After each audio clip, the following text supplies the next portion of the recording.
Coucou la famille, bah bonjour, bah bonsoir.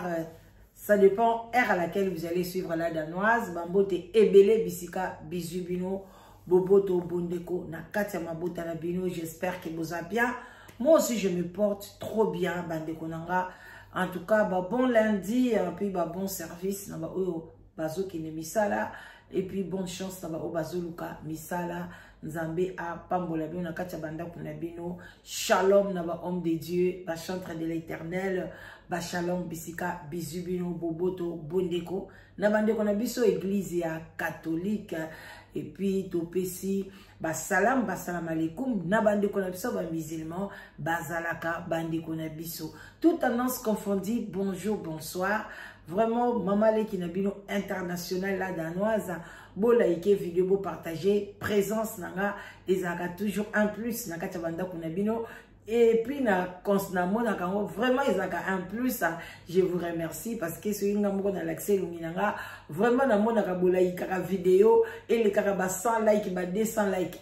Je vous love. Bo like, bo partager parce que je suis là. Je suis toujours avec vous bande konanga. Ne vous inquiétez pas, bientôt je vais m'installer ma camion sur Eokendiki Toko Makasi et puis nous allons le meilleur yaba ba émission ya kitoko bande konanga soki bomoni présence nanga na émission oyo lelo vraiment na ye na ba oyo balingaka prophétie bino bato bolingaka prophétie na ye liboso na bino bo like vidéo bo partager bino bato bolingaka prophétie te en tout cas tokutani na émission mosusu mais ce que sepeli meka ko tia lito ita mosusu ekopesa yo pe leçon parce que présence nanga et baksara toujours un plus na katia vie ya mutu moko.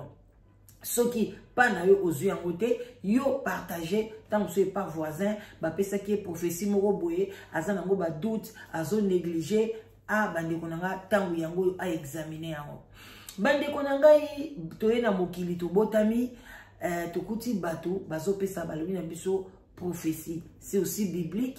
Mais na mona ka bato ebele ba négliger kango mais c'est biblique to boité ne loko nyoso bino mo boyebi même na kati ya Bible ba prophétie ezalaki ebele ba prophétie ya ba bal prophétie ya bato solo mama moko pe a prophétisa Paul alobi makamba solo mais eza prophétie et outil na Python donc mais alobaki makambi ya solo yango nga na ebisaka bino soki prophétie ezali ya yote sala analyse mais soki ezali ya yo mama examiner yango tala marche na yo tala ndenge ozokende tala famille na yo tala bandeko na yo tala bato baza pembeni na yo bandeko na nga avant o négliger pour nini kuto ko négliger yango parce que au fouteli yango pe mbongo te yaya ba peso yango ofele. Alors on attend quand la Bible prophétie zaki na ndenga mikolo te mikolo to ba prophétie ofele oyo ka ovandika ba prophétiser nga oyo ka ovandika bo mutu mo le kana nzela mama na omono boy okoti na moi TikTok bo boy kuti pasteur kuna okesambela ba prophétiser mais na tango ka le fo yo moko kende pa ya prophète. Na Bible c'était comme ça batu bande ko kende epai ya ndoya mwana nga Samuel bazoko kende kuna et puis na maison ya prophète bakende maboko pamba te faut que na moi cadeau moi eloko moko boy moi symbole moi ni to boy te lelo ba prophète ebele ba comme miibi bino moko boy bi mezala penza faut yango to bi faut examiner prophète moko bengo boy a prophète yo pesa 700 pesa 500 pesa 100 non yo ko kende nango o motema touché yo atako to kei na 2 euros atoke na 5 euros ato quelque chose kaka yende prophète mutako sambela pa nzambe nzambe na mbongo te toucher ba oyo bakoyoka ainsi dit l'Éternel toucher mitema na bango ba mema autant poni sunga na lia nzambe ndako toucher biso batoko na toke pa na bango so toucher ngabi tena kita na 20 euros na kita na 30 euros na kita na 10 euros mais ya koyoka koloba note ke mama 700 pona ba prier te wana komine nganga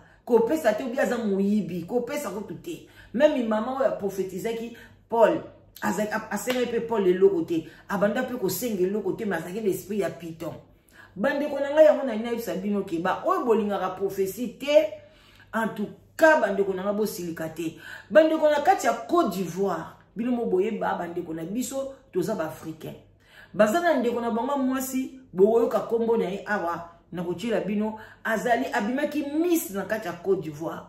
Alors nde bino mo pe bomonaka azaki soki donc abimi Miss, cela veut dire que aza moto ayebani na kati ya communauté na bango bayebiye a Miss tel bande konanga na ko kotanga soki Carmen na yebi bien te bozela Carmen, voilà, merci.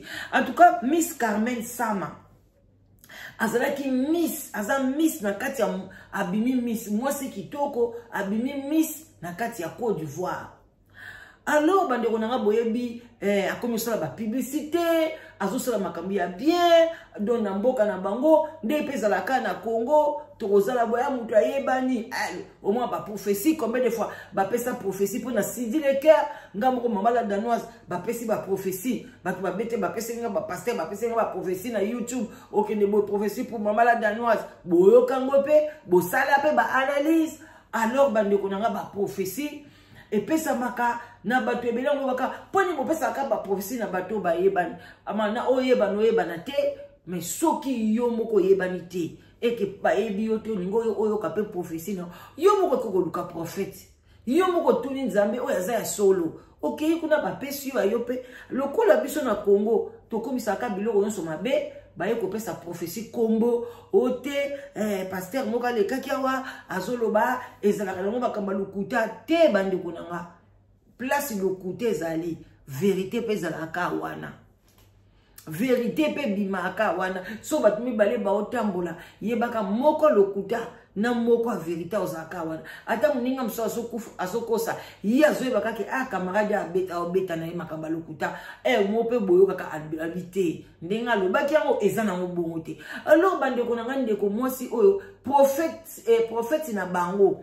bokomona ye wana na komona ye Eli Panda azaka basuki kaka lokola yanga boye mikolo oyo pasteur Eli Panda kaka basuki kaka boye lokwanga crépi kaka telemi apesa ki prophétie abi mama nazomona accident ezoyela yo accident munene mais nani akokipe ye na akomona walo wakuna paka naza Miss tende kunanga oza Miss na balabala na ndako oza kombo na weza Carmen na ndako kombo na ngezali ok na libanda nazala danoise mais na ndako na kombo na nga donc temo bakopesa nga prophétie temo zozonga na ndako yaya même na kati ya toilette bande ko raisonner loba o prophétie ya ndenge nini nzabe kota na ba prière ndeko na ngai ata ko to prier te loba parce que mutu ana lobi yo peso sona loba ke kokokisa mate ezonga place wuti ce que za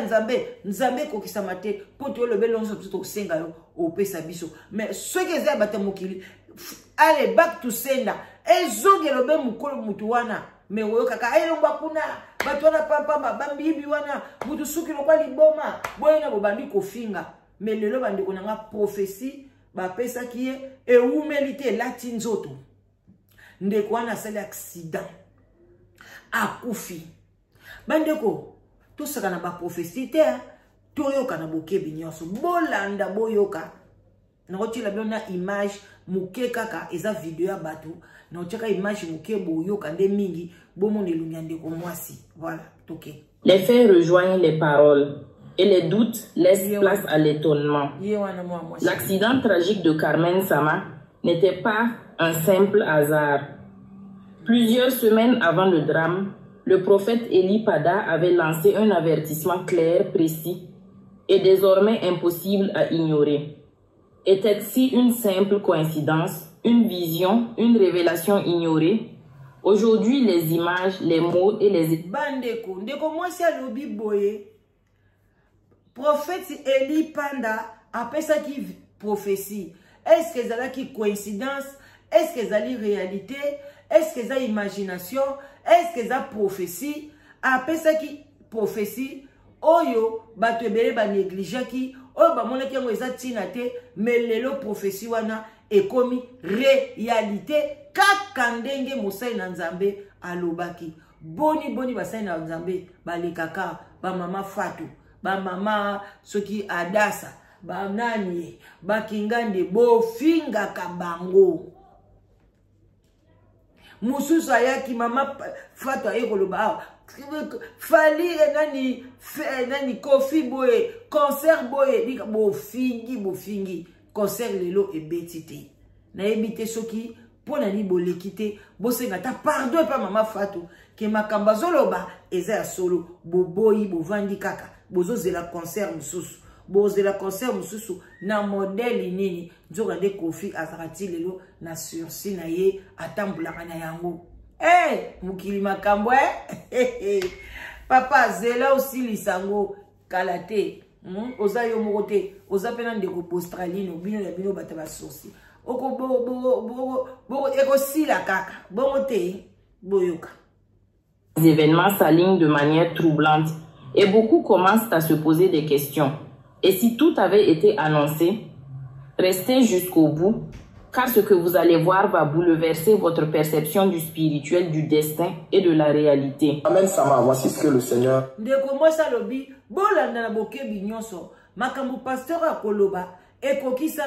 J'espère que bino bato bondi marate et ko changer bino ndenga ko monela makambo ndenga ko zwila makambo yaya ba pesio prophétie na yo kende ko examiner yango loba makambo balobi ngai mona otambola ndeni nazana vinini nazo kende ndeni famille na ngeza ndengeni makambo na ngeza ndengeni soko moni ke nyoso na lukuta obwakisi yango metango examiner yango omoni ke o eza ya solo yaya kota na chambre banda ko prier nzamba ko yoka ozana ko to besoin te okende pa mosai na nzambe moko boite lokwa yo zaka no mutaba doute yo moko prier nzambe na yo so sambela nzamba bakoko soki ya Simon Kimbangwe soki nzambe ya Mpungwe soki le Dieu d'Abraham et d'Isaac kende koluka ye kolekisa te ndeko mwasi abetaki yango kara bandeko na Côte d'Ivoire bazana dei e wumelite ndeko wana sainini akufi. Le Saint-Esprit, j'étais couché et j'étais vu dans un véhicule et dans le véhicule dans lequel j'étais vu ik heb mijn wimpers nog nooit zo gezien. Donc de comment bala le bien monaki mwasi na kacha véhicule. Voilà. J'ai fait un accident. Un accident et vraiment un accident qui a donné vraiment une frayeur à... Qui a donné une frayeur vraiment à tout le monde. Un accident qui a donné une frayeur à tout le monde. Et ma fille, j'ai prié par rapport à ça. J'ai prié pour toi. J'ai prié pour toi par rapport à ça, Carmen Sama. Alors, je voudrais te dire, ma fille, l'accident que tu as, dans lequel je t'ai vu, je t'ai vu au volant d'un véhicule et où tu avais fait un accident. Et vraiment... Bandeko, ndeko lobi na le amoni na vision ke ndeko mwasi o bozo mona bati photo pembeni na ye amoni asali accident azaki na kati ya véhicule asali accident alors asambeli pepo na ya lobi ma fille sala attention parce que ça muto ayebani na mboka na bango alobi mais j'ai prié pour toi mais muto ba prier pour na yo soki yo moko zana ko njima te et donc prière wana ko denda lokwa libata babwakeli mai prière de ko denda lokola bala dada bale boto bando saka na ona bomwana kombo yango ekimi ngai bala tennis e ko denda da obwaka ka muke bani ko denda nango e simba te e kole ona nzoto te denda omoni ata mosai na nzamba sambeli pona o metamo ya yebisi yo bamsume bazala kaka oh tout ce qui est relevé condamné aïe aïe ezaka rapona ba yebisi condamné na moka bongo sans prière sans l'autre côté et là on peut verser mo peut na bible le bibongo que tout ce qui est relevé condamné eza on peut na bible été mais le quoi ka ba bimisa na bango yo pour la tisango komaka ah tout ce qui te yaya zua kaka 1 2 minutes 5 minutes bengana maloba wana anile yango ndeko moi ça salela ki amote bino bolo bolanda et silite bolanda na banda ko kata na ocha ba commentaire. Je ne sais pas ce qui se passe. Je ne sais pas ce qui se passe. Il y en avait qui étaient heureux de ce que de ce malheur qui t'était arrivé, disant que c'est bien fait pour toi. J'ai trouvé ça vraiment regrettable et déplorable parce que c'est dommage, on ne peut pas souhaiter le malheur à quelqu'un. Donc, je répète, il faudrait que vraiment, faut que ces temps-ci, tu te mettes en prière, tu pries, tu cherches le Seigneur, tu pries. Et je te donnerai ce conseil. Essaie vraiment de faire profil bas. Parce que, avant de, merci Seigneur, avant de voir ce songe, cette vision que j'ai eue de toi, avant d'avoir cette vision que j'ai eue, j'ai vu d'abord, bien avant, j'ai vu d'abord comme des yeux mais rouges qui étaient embusqués. Des yeux rouges qui étaient embusqués. Des gens avaient des yeux mais très rouges, rouge sang, remplis de haine, de colère à ton endroit et qui étaient embusqués. Et c'est après ça que je t'ai vu aller à vive allure, mais faire un accident vraiment pas intéressant. Alors quand je me suis levé, j'ai dit mais Seigneur, c'est quoi ça? C'est quelle vision ça? Moi je ne connais pas cette fille-là. Pour que tu me fasses voir des choses comme ça la concernant. Et le Seigneur me dit, avertis-la en lui disant, en fait, il y a un malheur qui va lui arriver. Ce n'est pas nécessairement l'accident que j'ai vu. C'est pas nécessairement l'accident que j'ai vu, mais il y a quelque chose de pas très bon qui va t'arriver. Pas très bon, mais quelque chose de pas très bon. Pas très bon. C'est pas bon.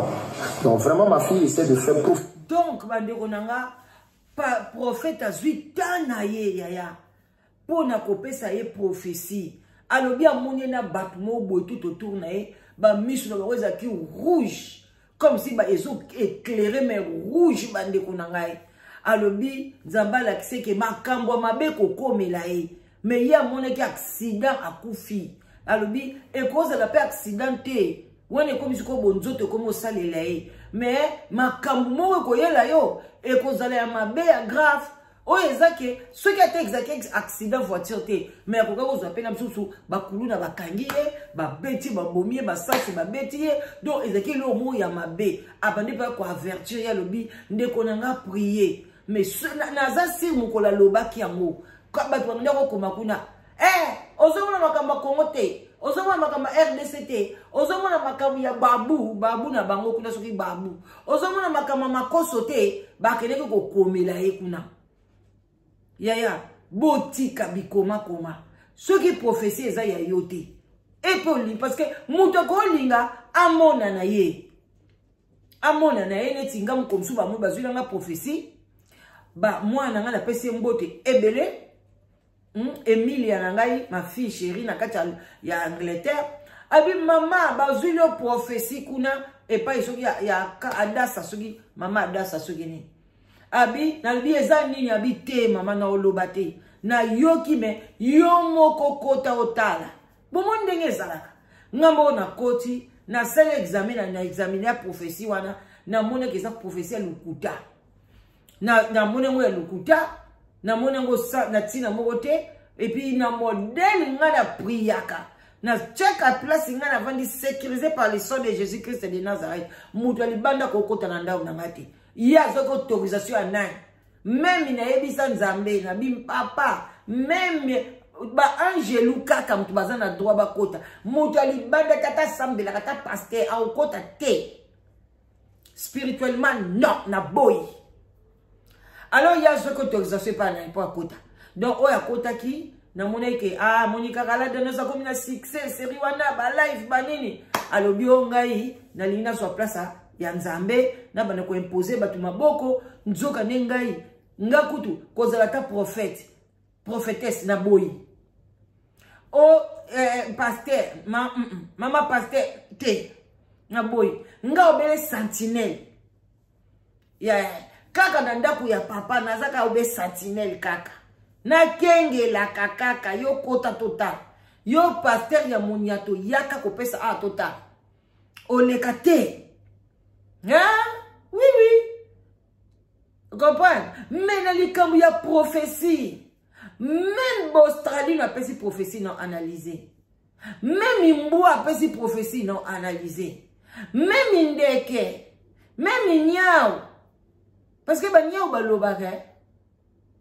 Eh Niao ba baloboko ka pa na butu Niao ba ko lela ba ko loba lo kwa batu.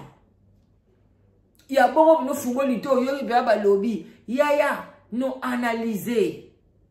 Bande ko ngana yoka ngai mo na matoi na nga. To vandi na ndaku bo etouffement.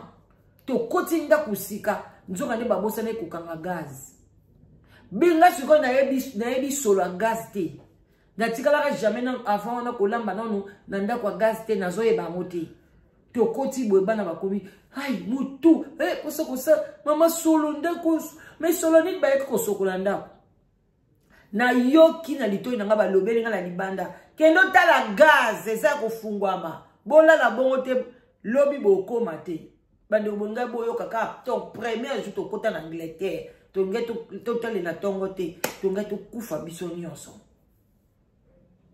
mais le quoi na za nzambe na yoki ngai moko na bi na kena na cuisine na ndako yango na tali boy pas gaz wana eza kofungwama na kangi na lobi na bana libo fungola ba fenêtre ba fungola ba fenêtre tout bandeko 10 minutes ezake belé to komi normal na ba posa ko sanze sili bana pona to za ya nzambe.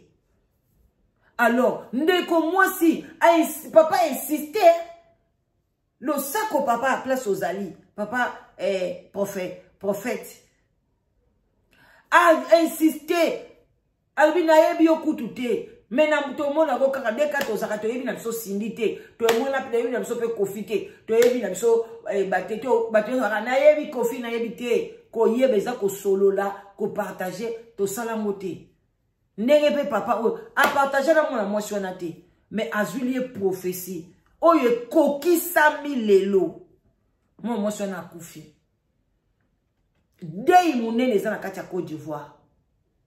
Profil bas. Vraiment, essaie de faire profil bas. J'attends rien de toi. Voilà, j'attends absolument rien de toi. Et je gagne rien à te dire ce que je te dis. Mais je te donnerai ce conseil-ci. Pense ce que je dis là en considération. Pense ça en considération. Je t'ai vu et j'ai vu quelque chose de pas très bien. Mais dans la vision, ça s'est symbolisé par un accident. Ce qui veut dire que ce n'est pas nécessairement un accident. Ça peut être quelque chose, ça peut être quelque chose d'autre. Hein? Ça peut être soit, je ne sais pas, ça peut être, qui sait, un accident. Bon, accident, il peut avoir ça peut être différentes sortes de choses. Tu peux être victime d'une agression, d'une attaque. Tu peux être victime d'un empoisonnement. Tu peux être victime d'un malaise. Mais qui va, je sais pas. Moi, je sais pas dans quoi tu es. Je sais pas qu'est-ce que tu fais exactement pour qu'il y ait eu ces yeux tapis dans l'homme spirituellement qui était rouge sang et embusqué à te vouloir tant de mal. Donc, ma fille, et je parle aux parents de Kamen Sama, je prie que cette vidéo arrive chez les parents de Kamen Sama.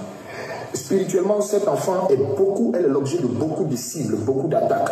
Elle est l'objet de beaucoup d'attaques. Et je te donnerai ce conseil-là, Kamen Sama. Regarde un peu. Alors, un prophète à lobby, nazolinga vidéo, et comme pas y a ma parent, y a moi si oyo.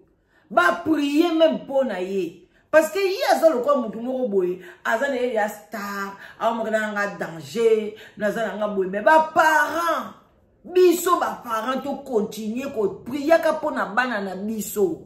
Bana biso ba ko kesa na mobulu moko boy, mais yo continuer ko prier pona bango, continuer ko sambela, continuer ko sala bo offrande, continuer ko sa pona bana na yo. Zwa kata mbongo pesaka, bon quand je parle de l'offrande, c'est pas seulement aller mettre dans l'église. Et tali yo soko tient l'église, soko ko pesa bato na nzela ya passe, soko ko pesa bana ba orphelin, soko ko pesa bato bazana ba hôpital, soko ko kabela banani, soko soko ba sukali ba miliki ba nini, oke ko pesa ba bola na ba homme de vieillard.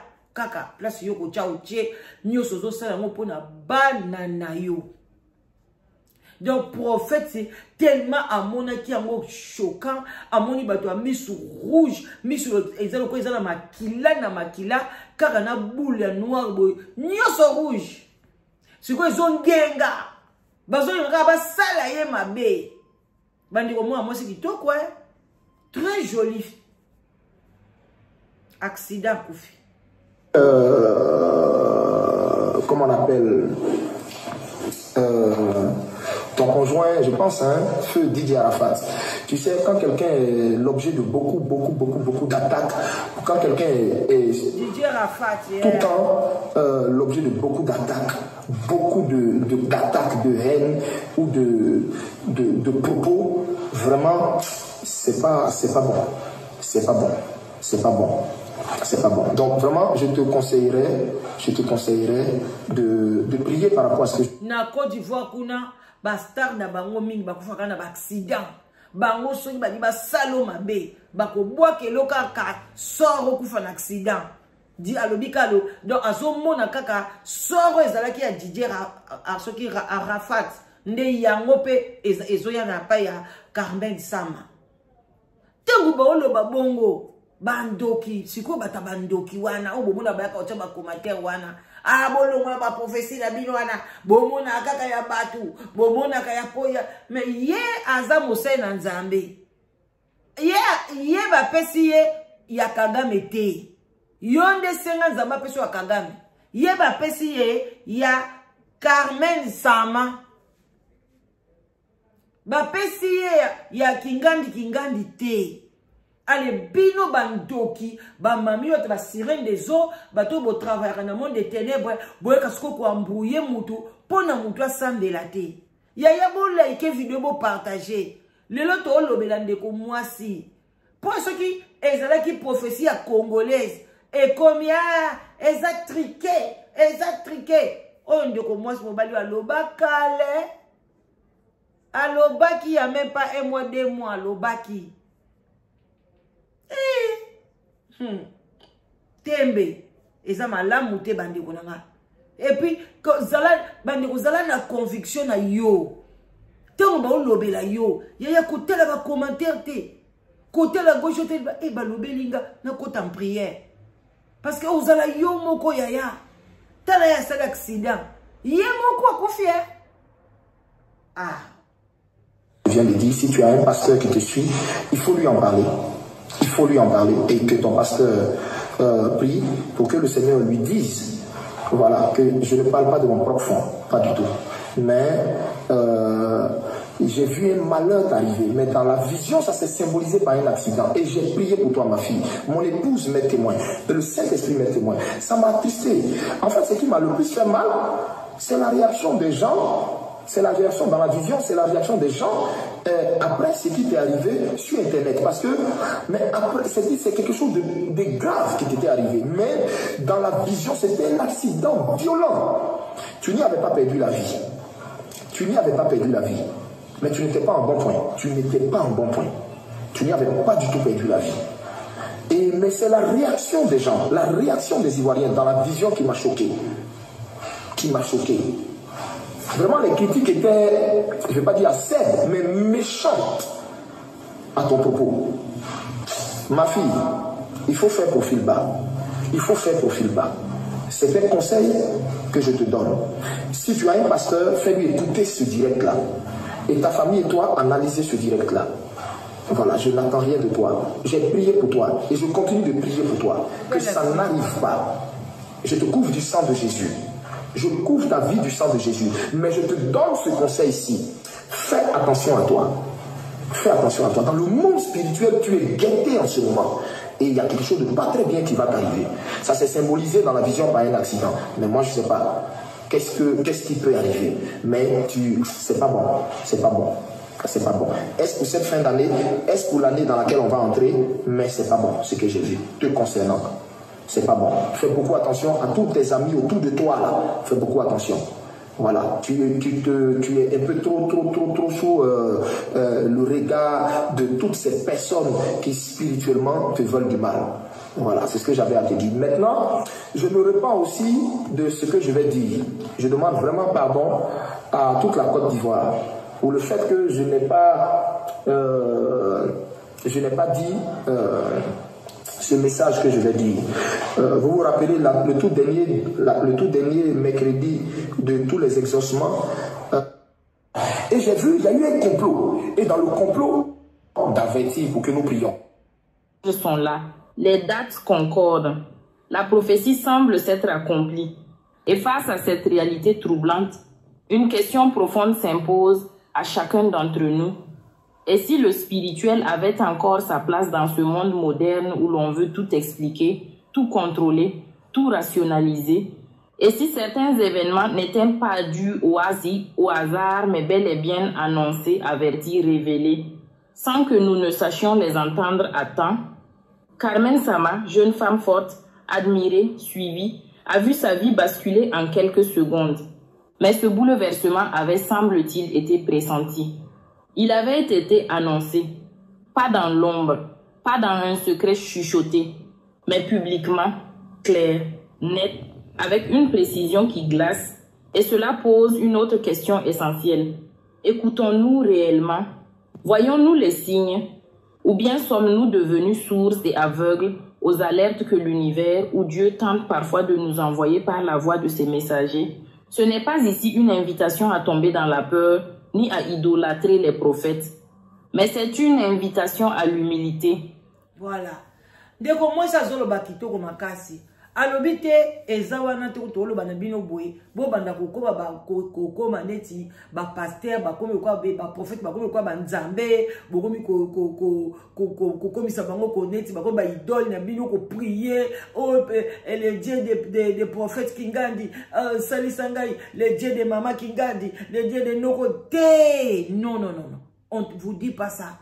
Parce que ngai na lobi na lobana bino même oyoki prophétie uti na munoko anga ya papa nganga il faut yoka o analyser ngo o analyser ngo ce que eza ya mutu mususu mais ce que eza ya yo o examiner ata na munoko mboa ata ya nia ata ya ibu mais mutu apesi o prophétie ko comme c'est nzambe te nzambe utiliser kaka wana lobi ko utiliser lem sous lisu te Ensuka na minute wana aboni kete so na pesi profession pa kingani e comme la telle tika na loba tant so na pesi la danoise a loba na TV na e comme la e mais ezati ke ngana comme maman prophétesse ou bien comme que prophétie ngai do onyo so na loba munanga tina suka na okosa na ngapi mpo na saka musunye ko travailler donc bande ko ngai na leka rapona na la msabino conscience to saka na ba prophétie belé to yela kabino nyoso bofinga kango kaka jamais na yoka kutu presque ceux qui ba amen la profession na bakoza na bango 15 mais 50 bango so bakofinga ngo siko pona mwana mwasi oyo ekokisami apanzani na accident bolobini à vous les claviers bolobini donc eza hasard l'hasard n'existe pas hein et pas nzambe nyoso to salaka ezana spirituel ezana déjà ezo kende maleme na physique alors bande kona biso botika la malamu wana mama leki la bino la danoise bande kona oyela bino ba publicité na on bongisi yango bien te tozoteka balupango na côté vraiment musika te na ntsele tolo bakaka na ntsele wana kaka bande kona nga ezali terrain mama na biso asomba ngo kitoko ya bien bande kona nga eza cadastré kobanga te pa to moni bato bele ba oleka na ba télévision o ba lienga mbongo ba de ngama mala danoise ceux qui na yeli bino terrain ezaka toujours terrain ya bien donc maman biso so teka ba terrain donc tant ozo somba terrain wana olingi pe ozala pe accompagner na avocat pour na ba papier na ekozala ka yo na pri ya malamba ndeko na nga ba terrain zo mata na ndenga osakana te kuna courant ezali mai pe ezali. Donc, yo benga ka mama la danoise na 00 44 74 38 03 16 23 a benga ngai pona osomba terrain na yo.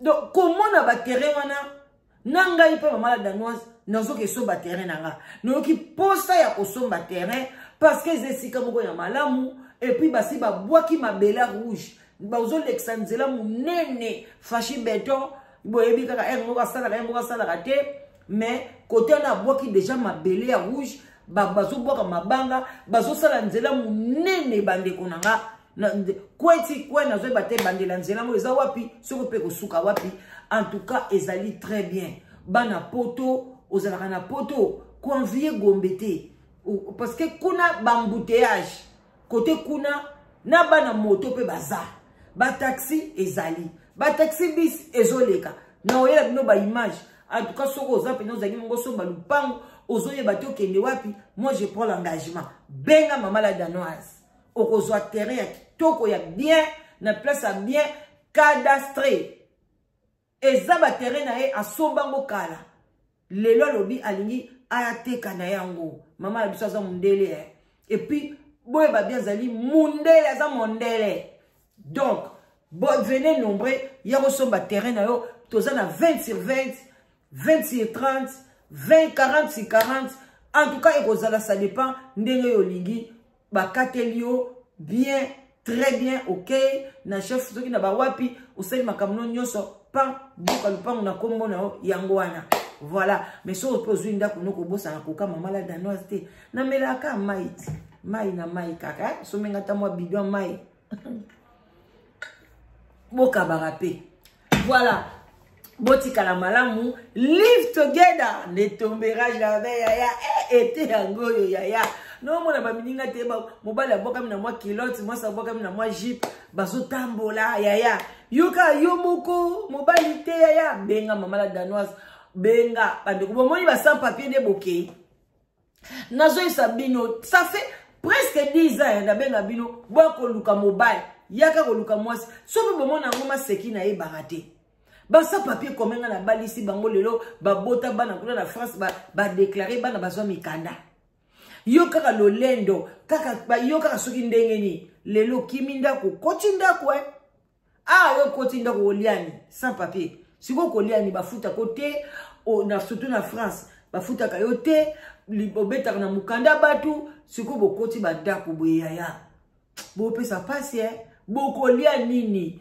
bandeko Château Rouge komi propre zongi ya mendele Gare du Nord soin basa papier et bozake belé ah la oye na poto liko sa régularisation te yo kaka bilamba kokota makamba kofi makambo ya ferré siko epese bino ba warrior epese papier warrior epesa ki papier ki gaulois epesa ki papier yaya benga mama la dana soza mobilité bato ba olinga basoma bandako na oza mobilité benga ngai voilà à bon attendeur salut bye bisous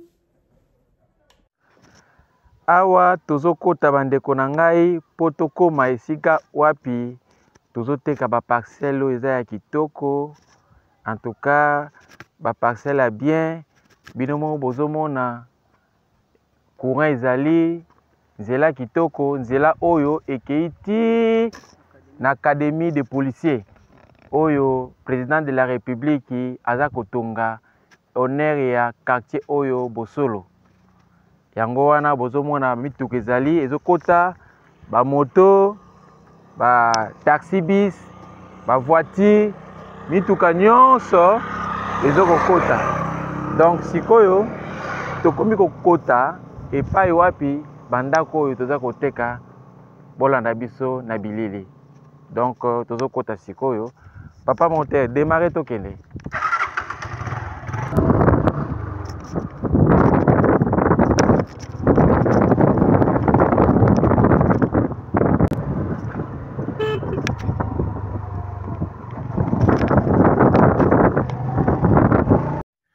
place yango oyo bandeko na nga depuis touti na nzela oyo basika baza kosala tosali kaka 2 minutes na moto donc bandeko na ngai botala esika oyo esika moko kitoko banzela eza kitoko nzela munene ti tokomi na lopango oyo toza koteka 20 sur 20 25 sur 20 nyonso na posa na yo o kolinga tozali na batere ya kitoko cadastre tozali pe koteka ba parcelle na prix moko kitoko obengi Mama la Danoise na numéro oyo ya 00 44 74 38 03 16 23. Donc, n'hésitez pas bandeko na ngai, okoki pe kobenga epai ya mama na biso la grande dame, Mama Soleil, nyonso na nzela ya mama na biso la Danoise, toujours na numéro ya 00 44 74 38 03 16 23. Boya ebele posomba mapango na bino, mboka ezokende kitoko, mboka ya sika esika ya kitoko, ngungi azali te, mupepe ya sika. En tout cas, bokosala bonne affaire bandeko na ngai. Bobanga te, nyonso ezali déjà cadastré na l'état, ayebi, boya ebele na prix abordable. Donc, oye kaka mbala moko bureau du quartier à Kimpoko, ebimiseli yo enregistrement, et puis mikanda okozwa na commune. Nyonso ekoleka kitoko. Apwa.